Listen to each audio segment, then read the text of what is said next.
டிஎன்பிஎஸ்சியில் அடிக்கடி கேட்குற question error spotting. Yesterday I went to home late. தப்பு. ஏன் தப்பு பாருங்க. கோ டு ஸ்கூல், பள்ளிக்கு போ, கரெக்ட்.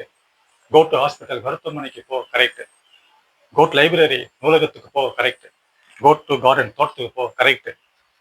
கோ டு ஹவுஸ், வீட்டுக்கு போ, கரெக்ட். ஆனால் ஹோம் போக்குள்ள கோ டு ஹோம் இல்லை, கோ ஹோம் அப்படின்னு சொல்லணும்.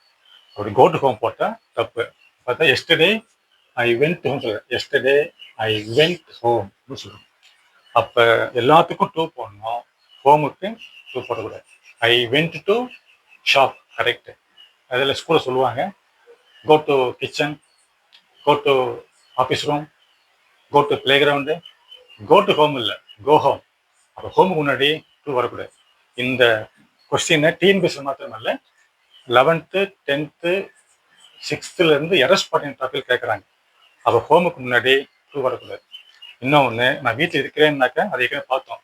I am at home, I am in house. இந்த ரெண்டு டிஃப்ரென்ஸ் இருந்துச்சுன்னா பேச்சு நல்லா தப்பு இல்லாமல் பேசலாம், காம்படிஷன்ஸில் மார்க் எடுக்கலாம். எடுப்பதற்கு வாழ்த்துக்கள்.